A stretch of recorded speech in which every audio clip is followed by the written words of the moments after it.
Hello' Piu friends, আজি দুপৰীয়াৰ ভাত সাজ খাবলৈ আহিলোঁ ডিগবৈ গোলাঘাট অৱস্থিত স্প্লেছ ভিলা ৰিজৰ্টলৈ। ৱহৌ, আজি কি নহ'লেও এই ৰিজৰ্টখনৰ এনভাইৰনমেণ্টটো কি মজা চাওক না আপুনি। সেইটো হ'ল মাৰ্ঘেৰিটা লিটুলৈ যোৱা মেইন ৰাস্তা আৰু এইটো এটা হ'ল চলন্ত ৰেলৱে ট্ৰেক। তেতিয়াহ'লে বেছি দেৰি গৈ নাথাকোঁ, ব'লক ভিতৰলৈ যাওঁ। ফ্ৰণ্ট ছাইডটো কিন্তু দেখিবলৈ বৰ ভাল লাগিছে, একদম ফৰেন লোকেশ্যনৰ নিচিনা লাগিছে। লগতে এখন ঝুলনাও আছে। ব'লক আৰু ভিতৰলৈ যাওঁ।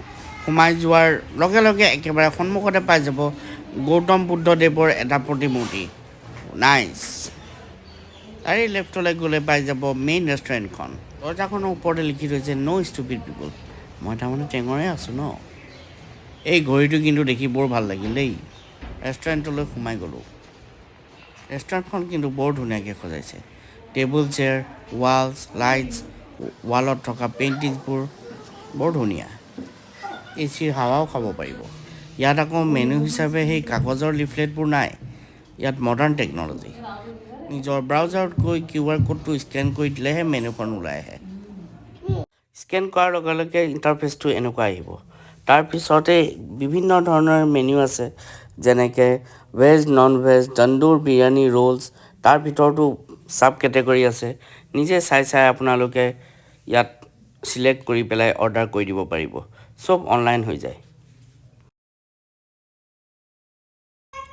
আহক এতিয়া অকণমান পাছফালে যাওঁ।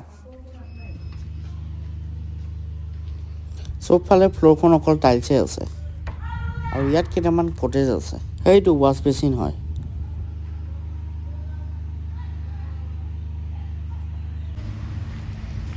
আহকচোন এইবাৰ এটা কটেজ চাওঁগৈ।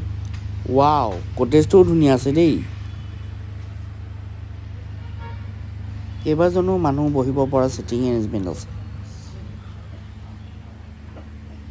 লগতে টেবুলখনটো ডাঙৰ লাগিবই। আৰু ঢেৰ কিবা কিবি বনাই থকা হৈছে দেই পিভি ফ্ৰেণ্ডছ। আকৌ এইখিনিতো বেলেগকৈ বহিব পৰা জেগা আছে।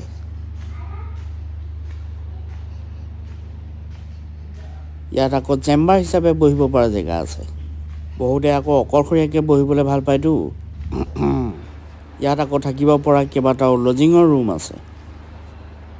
এতিয়া আহকচোন অ'নাৰ দাদাৰ লগত কথা পাতোঁ। আচ্ছা, আমাৰ লগত আছে অ'নাৰ। আপুনি অ'নাৰ হয় ন? হয়। আপোনাৰ নামটো? টিপু হাজৰিকা। হাজৰিকা। আচ্ছা, কেতিয়া অ'পেন কৰিলে আপুনি? 2008 পৰা আছে। 8 আৰু এনেই ষ্টাফ কিমান আছে? আমাৰ ষ্টাফ বৰ্তমান এতিয়া 14-15 আছে, ইনক্লুডিং আপোনাৰ ছাৰ্ভিচ আৰু ৰেপ। আচ্ছা, আৰু এনেই আপোনাৰ কি আইটেম বেছিকৈ চলে? আমাৰ ইণ্ডিয়ান, কণ্টি আৰু আপোনাৰ চাইনিজ গোটেইখিনি চলে। হয়নে? আৰু ট্ৰেডিশ্যনেল খানাও পায় নেকি? ট্ৰেডিশ্যনেলটো আমি কৰা নাই এতিয়া বৰ্তমান, এতিয়া আমাৰ ইণ্ডিয়ান, কণ্টি আৰু চাইনিজে আছে। তন্দুৰ আইটেমটো আমাৰ স্পেচিয়েল হয় এতিয়া বৰ্তমান। হয়। আৰু এনেই আপুনি কেইটা বজাৰ পৰা কেইটালৈকে অ'পেন থাকে? আমি মৰ্ণিং 10 to মিডনাইট আপোনাৰ 11-11:30। হয়নে? কেনেকুৱা মানুহৰ ৰেছপন্স মোটামুটি ঠিকে পাই আছোঁ এতিয়া বৰ্তমান। ৰুমছো আছে আমাৰ। লজিঙো হৈ যায়? লজিঙো আছে। কেইটামান ৰুম আছে? ৰুম এতিয়া 6টা আমাৰ ৰেডি ৰুম আছে পূৰা, আৰু কনষ্ট্ৰাকশ্যন চলি আছে বেক চাইডে। আৰু আচ্ছা, ৰেডি হ'বগৈ আৰু? হ'বগৈ, মোটামুটি আপোনাৰ 1 year মান লাগিব আৰু। 1 year মান? আচ্ছা, লজিঙত মানুহ আহি থাকে। থেংক ইউ দাদা। স্প্লেছ ভিলা সদগতি কামনা কৰিলোঁ। সেয়া আহি গ'ল আমাৰ চিকেন, ভাত, দাইল, লগতে নেমু, পিঁয়াজ, জলকীয়া ছাপ্লিমেণ্ট হিচাপে। এতিয়া খানা আহি গ'ল যেতিয়া পিছফালে কটেজ বেচিন চাই থাকিতো লাভ নাই, খাই দিয়া যাওক। এতিয়া মোৰ ফেভৰেট লেগ পিচটো মাৰি লওঁ ৰ'ব। আমাৰ লাঞ্চ খোৱাৰ সময়টো পাৰেই হৈ গৈছিল যদিও কোৱালিটিটো তেওঁলোকে মেইনটেইন কৰিছিল। কিন্তু ভাত পানী খোৱা হৈ গ'ল, এতিয়া মাউথ ফ্ৰেছনাৰ হিচাপে চফ দুটামান খাই লওঁ। ফ্ৰেণ্ডছ, ভিডিঅ'টো যদি চাই ভাল পালে লাইক এটা দিব, আৰু যদি ভাল পোৱা নাই কমেণ্টত কেনেকৈনো ভাল কৰিব পাৰিম ছাজেশ্যন দিব। এনে কৰিলে আমি বহুতখিনি মটিভেশ্যন পাওঁ। বাকী subscribe two PV blogs. Tata, bye bye.